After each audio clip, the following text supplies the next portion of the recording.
চট্টগ্রামে আবারও গ্যাস সংকট দেখা দিয়েছে। চাহিদার তুলনায় সরবরাহ নেমেছে অর্ধেকে। বিভিন্ন সিএনজি স্টেশনে যানবাহনের দীর্ঘ লাইন। এই মুহূর্তে নগরীর কদমতলী এলাকায় আছেন সহকর্মী পার্থ প্রদীপ বিশ্বাস। সরাসরি চলে যাচ্ছি তার কাছে। পার্থ, শুনছেন আমাকে? চট্টগ্রামের সিএনজি স্টেশনগুলোতে এসে আমরা দেখছি আজকে সকাল থেকেই আবারও বন্দরনগরী চট্টগ্রামে তীব্র গ্যাস সংকট সৃষ্টি হয়েছে। আসলে গতকালও কিন্তু এই গ্যাস সংকট ছিল। আজকে সকাল থেকে আসার পর আমরা দেখছি সিএনজি স্টেশনগুলোতে প্রচণ্ড আসলে ভিড় রয়েছে গাড়ির, এবং অনেক সিএনজি স্টেশন কিন্তু বন্ধ রয়েছে গ্যাস না পেয়ে। তবে আমরা আছি নগরীর কদমতলী এলাকায়।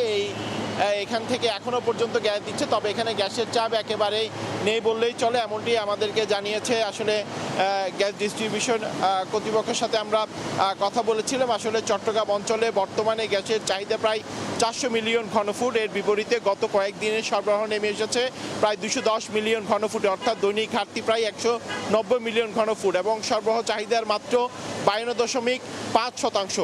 সেক্ষেত্রে গ্যাস সংশ্লিষ্ট যারা রয়েছে তারা বলছেন চট্টগ্রামে গ্যাস সংকটের মূল কারণ এখন অনেকটাই কাঠামোগত। দেশের অন্যান্য অঞ্চলের মতো চট্টগ্রামে দেশীয় গ্যাস ক্ষেত্রের সরবরাহের উপর নির্ভর করে পরিস্থিতি সামাল দেওয়ার সুযোগ কিন্তু অনেকটাই সীমিত, এবং চট্টগ্রামে গ্যাস সরবরাহ মূলত মহেশখালীর দুটি ভাসমান এলএনজি টার্মিনালের মাধ্যমে জাতীয় গ্রিডে আসা আমদানিকৃত এলএনজির উপর নির্ভরশীল।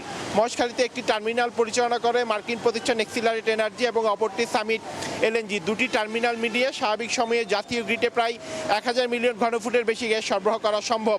চট্টগ্রামে গ্যাস সরবরাহে দুই টার্মিনালের ভূমিকাও কিন্তু গুরুত্বপূর্ণ। আসলে চট্টগ্রামে এই যে তীব্র গ্যাসের সংকট, এখানে সাধারণ যারা গাড়ি চালকরা রয়েছেন তারা অনেকটা অভিযোগ করে বলেছেন, অনেকেই ভোর থেকে বসে আছেন, আবার অনেকেই কিন্তু রাত 12টা থেকে সকাল 5:30 6টা পর্যন্ত গ্যাস সরবরাহ স্বাভাবিক ছিল, না ঘুমিয়ে তাদেরকে কিন্তু সেই গ্যাস সংগ্রহ করতে হয়েছে। যারা নিতে পারেনি তাদেরকে কিন্তু ভোর থেকে লাইন দেওয়ার পরও কিন্তু আমরা দেখেছি তারা কিন্তু গ্যাস পাচ্ছে না। সেক্ষেত্রে তারা বলছেন সরকার যদি এই বিষয়টার দিকে নজর দেয়, অন্তত চট্টগ্রামে গ্যাস সরবরাহ যাতে স্বাভাবিক করে সেই দাবিটুকু তারা জানিয়েছে। তবে অন্যদিকে আমরা দেখছি নগরীর পাঁচলায় জামালখান থেকে শুরু করে নগরীর অন্যান্য এলাকাগুলোতেও বাসাবাড়িতে তীব্র গ্যাস সংকট সৃষ্টি হয়েছে। তো এই ছিল আমার কাছে এখনো পর্যন্ত নগরীর কদমতলী এলাকা থেকে এখানকার সর্বশেষ খবর।